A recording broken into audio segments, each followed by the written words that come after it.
Asimismo, los mexicas, cuando llegaron al Valle de México, ya trajeron consigo a sus propios dioses. El más importante era Huitzilopochtli, cuyo nombre puede traducirse literalmente como el colibrí zurdo o colibrí del sur. Sin embargo, según la arqueóloga Laurette Etzhorne, en el lenguaje esotérico uto-azteca se puede traducir como el alma del guerrero que viene del paraíso.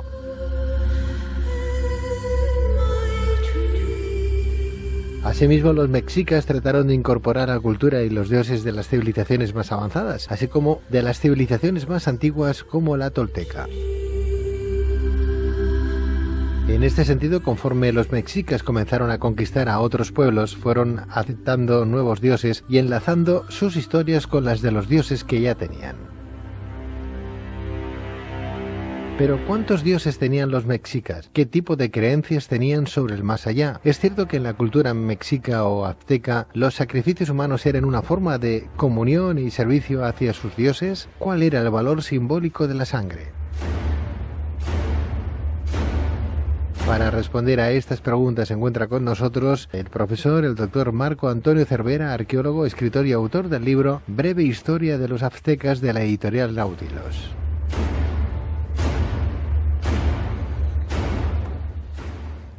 Don Marco Antonio Cervera, muy buenas noches, profesor. Hola, ¿qué tal, Pedro? ¿Cómo están? Gusto en saludarte nuevamente, Marco Antonio. Pues sí, un tema interesante. Una pregunta, Marco Antonio, antes de entrar en profundidad del tema, ¿cómo era el lenguaje de los mexicas? Porque claro, los dioses y los nombres son complicadísimos, al menos a los que estamos en esta parte del continente pronunciar, ¿no? Vosotros a lo mejor como mexicanos, ¿no? Como mexicas o descendientes de ese maravilloso pueblo, pues lo tenéis un poquito más cercano, pero desde aquí, Huitzilopochtli.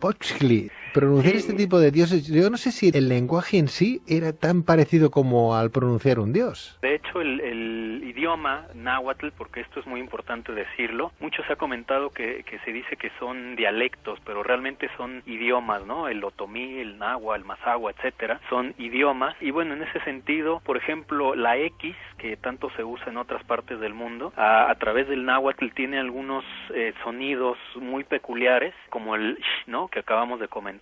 En otras partes también se puede utilizar como J o simplemente como X, como tal, pero a partir del idioma náhuatl puede tener este tipo de acepción de sonidos, ¿no? Uh-huh. Como mexica, ¿no?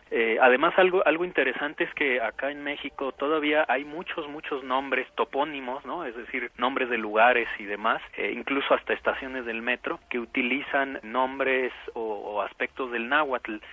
Por ponerte un caso, Xochimilco, ¿no? Tláhuac, Naucalpan, incluso nombres de personas. Uh-huh. Entonces, es un idioma que, sea como sea, lo tenemos muy presente en nuestro país. Marco Antonio, ¿eso significa que el náhuatl lo conoces y lo hablas? Bueno, no lo hablo así como tal, pero conozco bastantes, ¿no? Bastantes palabras y algunas formas de pronunciación y demás. Sin ponerte en un aprieto, ¿no? Pero decir buenas noches, ¿cómo sonaría en mexica? Uy, no, ahí sí me pusiste en un aprieto, no sabría bien cómo decir en náhuatl buenas noches. O buenos días, o lo que tú quieras decirnos, para saber un poco cómo... Sobre todo manejo más términos de lugares o antropónimos, nombres de dioses, nombres de ciudades y cosas por el estilo que aplican más a efectos de la carrera, de la investigación, pero no conozco así a fondo el idioma, ¿no? Pero sí me queda claro que es un aspecto que utilizamos cotidianamente los mexicanos, que curiosamente muchos de nosotros, o por lo menos la gente que quizá no es académica, a veces también les dificulta, ¿no? Por ejemplo, a mis alumnos luego se quejan de que cómo se dice Tlahuizcalpantecutli o lo que sea, y les digo, bueno, no se quejen que usan el nombre o este tipo de nombres comúnmente, ¿no? Xochitl, por ejemplo, que significa flor, es un nombre que se usa en nuestro país, ¿no? Hay mujeres que se llaman así. Qué bonito. No, yo me imagino que deberían de tener algún tipo de palabras un poquito más cortas, porque si todas las palabras que utilizaban los mexicas eran tan largas para decir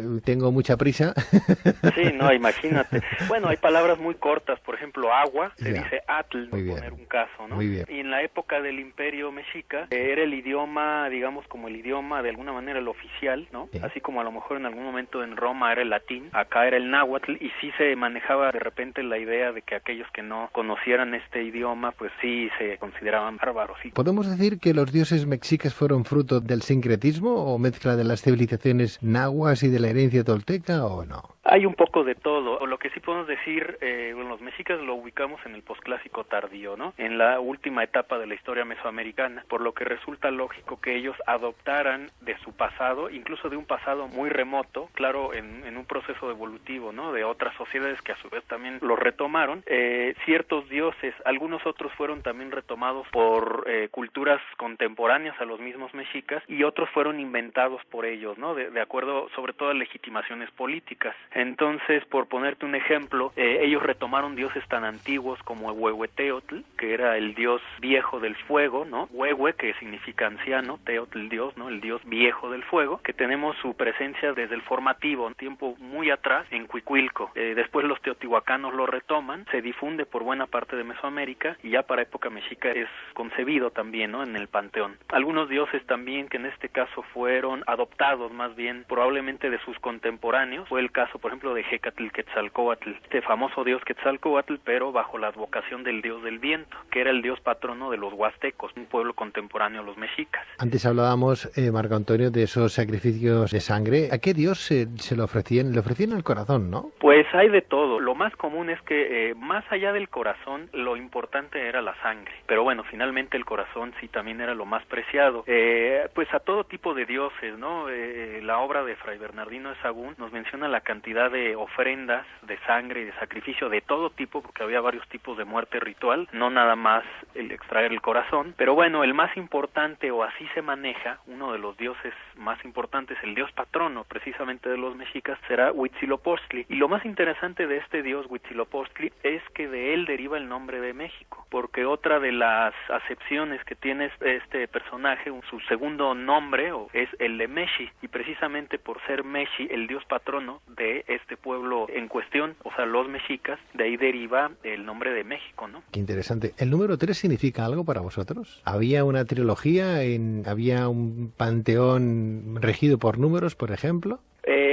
Sobre todo el número 4 y 5 sí tenían una relación importante, porque el 5, por ejemplo, se asociaba a los 4 rumbos cardinales y un centro, sí. Y generalmente en la geometría cósmica del mundo mexica, desde el punto de vista horizontal, se supone que había dioses patronos de cada una de estas esquinas del cosmos, y en el centro por ahí fluían las energías, digámoslo así, de equilibrio del universo mexicano. ¿Existía algún tipo de creencias, por ejemplo, sobre el más allá? Sí, por supuesto. Se tiene información, bastante información en ese sentido. Por ejemplo, había varias geografías funerarias, es decir, lugares a donde iban a parar las almas de los muertos, pero no dependía de si eras bueno o malo, como en la situación cristiana, sino dependía de la forma en cómo morías, la forma en que fallecías. Por ejemplo, uno de ellos era el Mictlán, que es el lugar de los muertos, el lugar del inframundo, donde se dice que era una especie de caverna o de zona oscura, donde incluso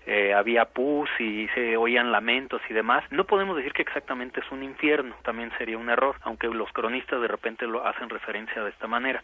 Y ahí iban a parar todos los que morían por muerte natural, es decir, un infarto o algo así.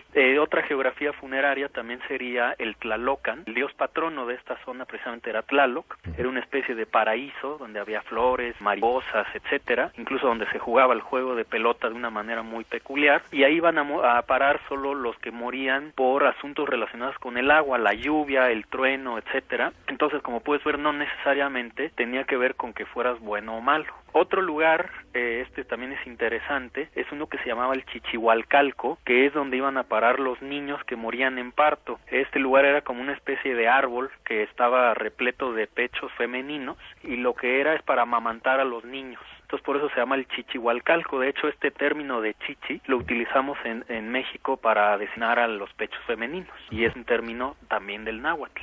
Marco Antonio, antes hablabas, y perdona que haga un pequeño paréntesis, de ese juego de la pelota, ¿no?, que utilizaban los mexicas. Quiero recordar, corrígeme si estoy equivocado, estuvimos aquí invitados en México hace un tiempo, ya hace unos años, y fuimos a visitar el templo del sol, el de la luna, ¿verdad?, sí, en Teotihuacán. Y nos explicaron que en ese juego de la pelota creo que jugaban 5 y 5, quiero recorrer más o menos, tú me corriges, y el bando que perdía jugaban a la pelota, pero era como jugar al básquet. La canasta era una canasta y estaba alta y no se podía tocar con las manos, ¿verdad? Pero tenía que echar la pelota por dentro de esa canasta. Los 5 que perdían, ¿a los 5 se les cortaba la cabeza o eran sacrificados? ¿Es así? Sí, efectivamente. Hay un gran debate, incluso un asunto hasta conceptual, en el decir si se perdía o se ganaba, porque al final el juego de pelota no era realmente un deporte, era un ritual. Entonces, al ser un ritual, no podemos hablar de ganadores o perdedores, simplemente de una ceremonia en la cual, efectivamente, bueno, algunos dicen que los que lograban meter la pelota por el aro son los que, si lo quieres ver así, ganaban, y efectivamente se les cortaba la cabeza, se les representa generalmente sentados, con todos los atavíos de los jugadores de pelota, decapitados y con chorros de sangre que se representan como serpientes. Hay otras versiones que dicen que no, que era más bien los del bando contrario. En cuanto al número de gente que participaba, también es variable, e incluso el mismo juego de pelota es variable, porque no todas las ciudades, ni en todas las épocas del México antiguo, hubo canchas del juego de pelota. Precisamente en Teotihuacán no se han encontrado canchas, y lo que sabemos precisamente por un mural del Tlalocan, lo que te comentaba, es que ahí había más bien marcadores, un tipo de escultura para, como su nombre dice, marcar la cancha, y ahí se llevaba a cabo el juego incluso con palos, ¿no? Entonces es la versión más Teotihuacán, que en otras partes de Mesoamérica hay muchas ciudades que tienen su respectivo juego de pelota que es como en forma de I, e incluso hay ciudades que tienen varios juegos, no solamente, o varias canchas, no solo una, ¿no? Eso también se daba con pelotas de caucho, se golpeaba con las caderas también, los codos, las caderas, y hoy en día en algunos grupos indígenas y de cuestión tradicional todavía se juegan algunas versiones parecidas, ¿no? Pero finalmente ya modificado. Uh-huh. Quetzalcóatl creo que es la deidad principal de los aztecas, que la llamáis la serpiente emplumada. ¿De dónde proviene el nombre de serpiente emplumada? ¿Por qué? Bueno, para empezar sí debemos decir que Quetzalcóatl como tal no necesariamente fue la deidad principal de los mexicas. Como te comenté, Huitzilopochtli era realmente el dios patrono, sí. Fue un dios inventado que de alguna manera fue sustituido o sustituyó a Quetzalcóatl.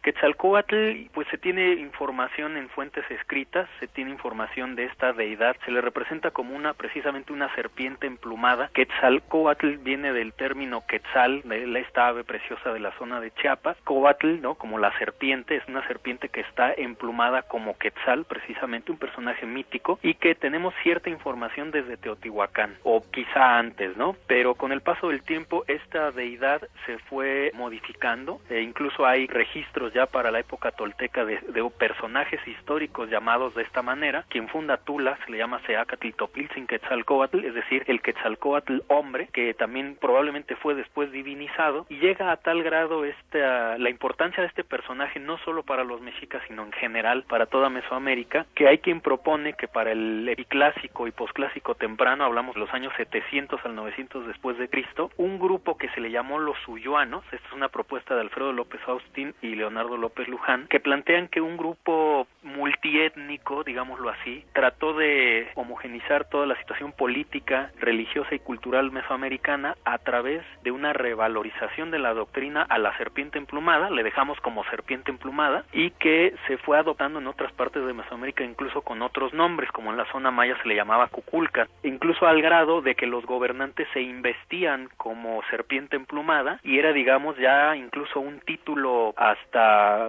político, digámoslo así, ¿no? Entonces los mexicas forman parte de todo este concepto que estoy comentando, pero por eso de alguna manera ellos reinventan un personaje para legitimarse políticamente, que será Huitzilopochtli, pero que de alguna manera sustituye a Quetzalcóatl, aunque finalmente a la hora de la conquista, cuando llega Cortés, pues era finalmente a quien esperaban. El dios Quetzalcóatl, como bien dice Marco Antonio Cervera, tiene varias etapas, primero como deidad olmeca, tolteca, maya como Cuculcán, y más tarde en el grupo de los dioses aztecas. No obstante, la cultura tolteca tomó la figura de este dios de la tradición religiosa de Teotihuacán, lugar donde se encuentra una pirámide dedicada a la serpiente emplumada que data del siglo II de nuestra era. Y asimismo los aztecas relacionaban a Quetzalcóatl con Venus. Los sacrificios humanos que antes comentábamos se convirtieron verdaderamente en una obsesión para los mexicas, pues anualmente ofrecían 15.000 individuos de todas las edades en dichas ceremonias. Habían niños, jóvenes, adultos, hombres y mujeres, todo con el fin divino de pedir beneficios para la sociedad, los gobiernos y en muchos casos personales. Existía también el acto del autosacrificio, es decir, una ceremonia de tipo individual para poder de esta manera acceder a los dioses con una automortificación. Esta automortificación del cuerpo se lograba clavándose espinas de maguey o procurándose heridas con navajas de obsidiana en diversas partes del cuerpo, sobre todo en aquellos lugares donde el sangrado fuera más prominente, como en los lóbulos de la oreja, brazos, piernas y el miembro viril. ¿Es cierto, Marco Antonio, que los mexicas frecuentemente iniciaban guerras con el intento simplemente de capturar prisioneros para usarlos en los sacrificios? Sí, efectivamente, se tenía un tipo de contienda militar que buscaba precisamente la captura de prisioneros, la famosa Guerra Florida, que también fue otro concepto de alguna manera inventado y aplicado por los mexicas. Si bien lo de la idea de la captura de prisioneros y esta idea del sacrificio se da en toda Mesoamérica o buena parte de Mesoamérica, y desde antes que estuvieran los mexicas, ellos son los que crean más esa idea como tal de Guerra Florida, en la cual se llevaban a estos prisioneros hasta Tenochtitlan y ahí llevaban a cabo todo tipo de muerte ritual. Ahora, este tema del sacrificio humano no es simple, involucraba, como ya decíamos, la captura de los prisioneros, también permitía la movilidad de los grupos sociales mexicas, los macehualtin, la gente de escasos recursos, que a la hora de participar en las guerras y capturar prisioneros permitía que se movieran en la esfera de los sistemas de mando del ejército mexica. Por otro lado, también previo a la muerte ritual, al sacrificio por sí mismo, había rituales interesantes, ¿no? Por ejemplo, el guerrero velaba, se quedaba toda una noche con su propio cautivo danzando, le cortaba parte del cabello, se lo quedaba como una especie de reliquia. Había casos donde incluso los ataviaban, a los cautivos los ataviaban como los propios dioses a quien se les iba a rendir culto, y a esto se les llamaba Ixiptlas,